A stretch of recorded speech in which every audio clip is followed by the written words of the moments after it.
My dear students, today we'll be discussing about a very important procedure which is Northern Blot or Northern hybridization or RNA Blot.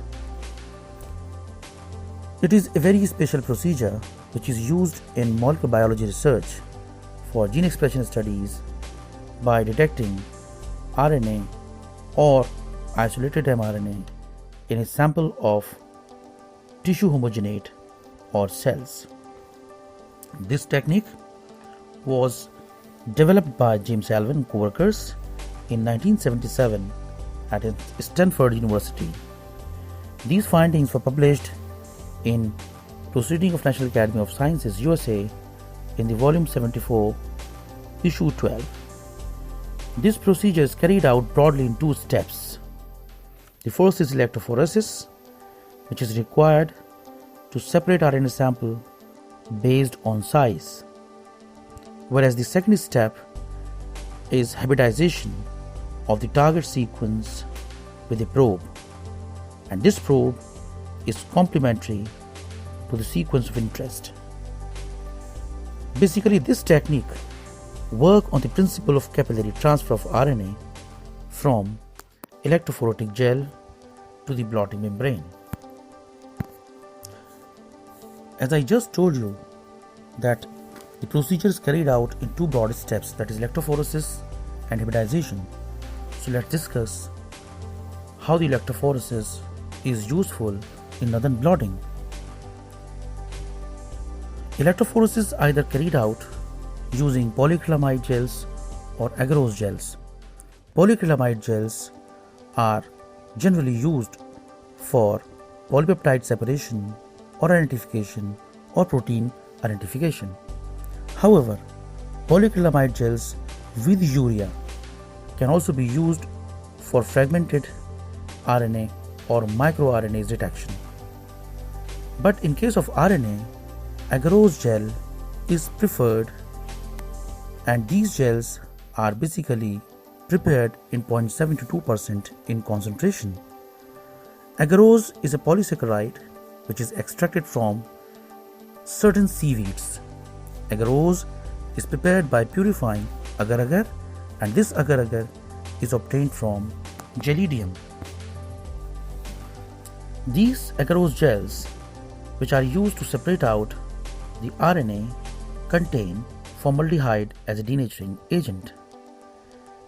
These gels, after completion of the run, can be stained with ethidium bromide, which is a known intercalating agent, and these gels can be later viewed under UV light to observe the quantity as well as quality of RNA before further processing to the Northern blot.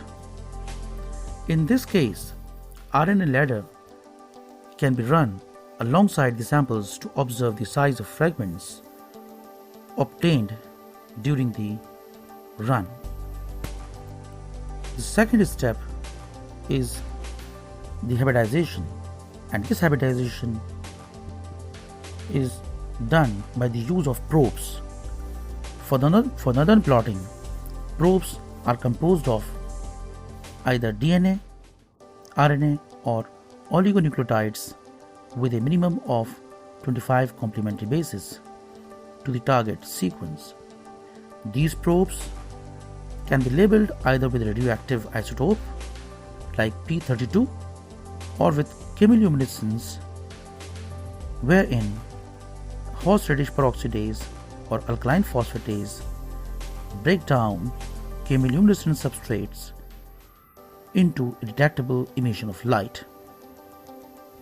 This important finding was reported by Engler-Blum and co-workers in 1993 and was published in Analytical Biochemistry, volume 210, issue 2.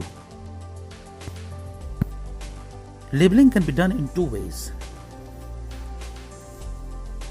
Probe is either attached to the enzyme, or the probe is labeled with ligand like biotin, for which the avidin or streptavidin is attached to the horseradish peroxidase enzyme. X-ray film can detect both the radioactive and chemiluminescence because they are very sensitive and faster, and simultaneously can also reduce the health hazards that go along with radioactive labels.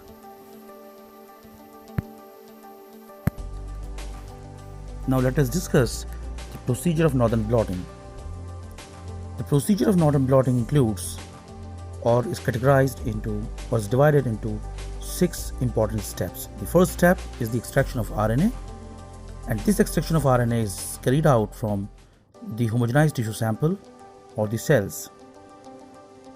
The mRNA from eukaryotic sources can be isolated through oligo-DT cellulose chromatography because this isolation facilitates only those RNAs which are enriched with poly A tail.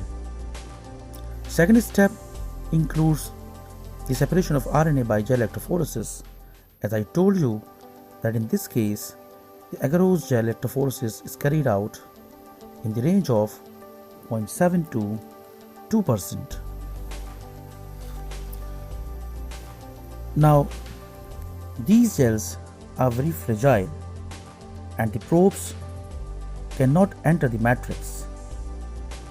So the RNA which is separated on the gel is directly transferred onto the nylon membrane through capillary blotting system.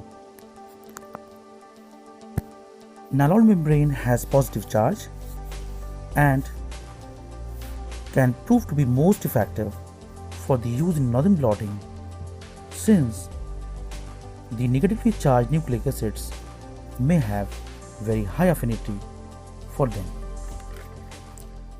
The next step is the transfer of RNA onto membrane, and this transfer is carried out in the presence of transfer buffer which contains formamide.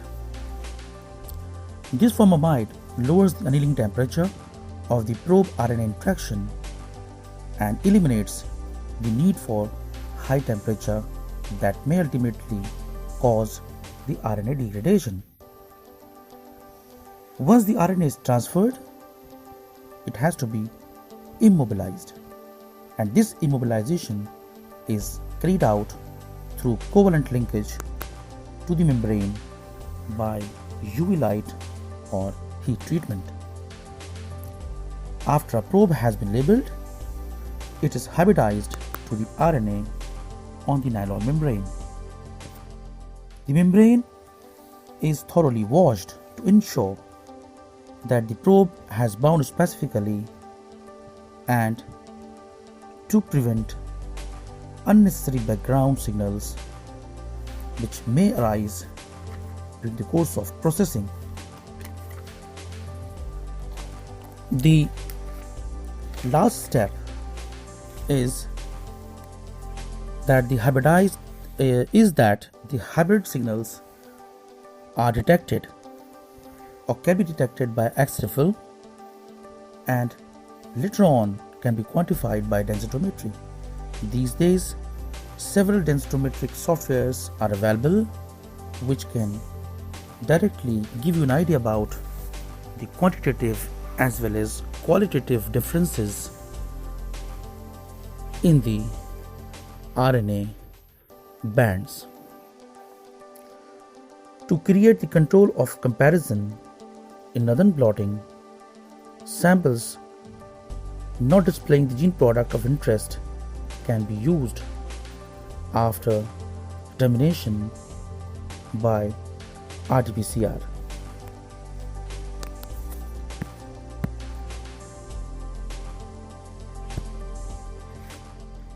Northern blotting can be used to observe a particular gene expression pattern between tissue types, organ types, or the different developmental stages. It can also be utilized to show overexpression of oncogenes as well as downregulation of tumor suppressor genes in cancer cells. Now the presentation is as follows. Thank you.